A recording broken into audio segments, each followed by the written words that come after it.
குடி டிவி அன்பர்களுக்கு, குடி ஆஸ்ட்ரோ டிவி அன்பர்களுக்கும் வணக்கம். இன்று நவராத்திரி 7வது நாள். இன்று தேவியை நாம் காளராத்திரி என்ற வடிவத்திலே நாம் வணங்குவோம்.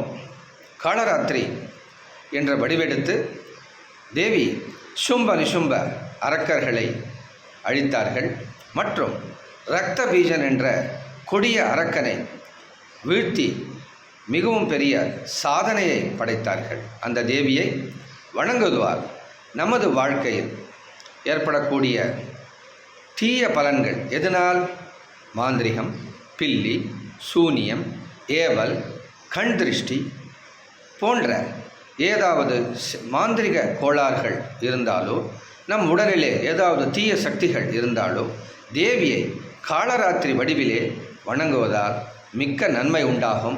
அவை அனைத்தும் நம்மை விட்டு, நம் உடலை விட்டு, நம் குடும்பத்தை விட்டு, நம் வீட்டை விட்டு ஓடிவிடும். ஆகையாலே யாருக்காவது இந்த மாதிரி ஒரு சந்தேகம் இருந்தால் இன்று இந்த தேவியை ஓம் தேவி காளராத்திரை நமக, ஓம் தேவி காளராத்திரை நமக, ஓம் தேவி காளராத்திரை நமக என்ற இந்த நாமத்தை இடைவிடாது 108 முறை, 1008 முறை அல்லது உங்களால் இயன்ற அளவுக்கு நன்றாக ஜபம் செய்து அந்த தேவியை வணங்கி, அந்த அம்மாவுக்கு மிகவும் பிரியமானது எள் தீபம் அல்லது கடுகெண்ணெய் தீபம். ஆகையாலே இன்று நினைவில் கொள்ளுங்கள், தீபங்களை கடுகெண்ணெய் அல்லது எள் தீபமால் ஏற்றவும், சிகப்பு நிற மலர்களை ஜெகதம்பாவுக்கு வழங்குவதால் மிக்க நன்மை உண்டாகும்.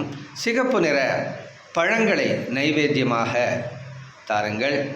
வெல்லம் மற்றும் கடுகால் செய்த பானகம் போன்றவை தேவிக்கு மிகவும் பிரியமானதாகும். ஆகையாலே தாங்கள் சிகப்பு நிற மலர்களை கொண்டு அர்ச்சித்து, சிகப்பு நிற பழங்களை நைவேத்தியமாக கொடுத்து, அது மட்டும் இல்லாமல் தேங்காய் சாதம், சக்கரை பொங்கல், கேசரி போன்ற இனிப்பு பதார்த்தங்களையும் மற்றும் காரமான இஞ்சி போட்ட வடை போன்றவை தேவிக்கு நைவேத்தியமாக கொடுத்து பக்தி ஸ்ரத்தையுடன் வேண்டுங்கள். உங்களுக்கு வாழ்க்கையில் வேண்டிய அனைத்து நன்மைகளும் உண்டாகும். இந்த தேவி அனைத்து வித நெகட்டிவ், அதாவது எதிர்மறை சக்திகளை நீக்கி வாழ்க்கையில் மிக்க வளம் வர அருள் புரிந்திடுவார். ஆகையாலே மிக்க பக்தியுடன் இன்று தேவியை காளராத்திரி வடிவத்திலே வணங்க வேண்டும். சப்தசதி பாராயணம் அறிந்தவர்கள் 7வது அதிகாரத்திலே இருக்கக்கூடிய காளராத்திரியின் மகிமை போன்ற ஒரு ஸ்தோத்திரம் இருக்கிறது.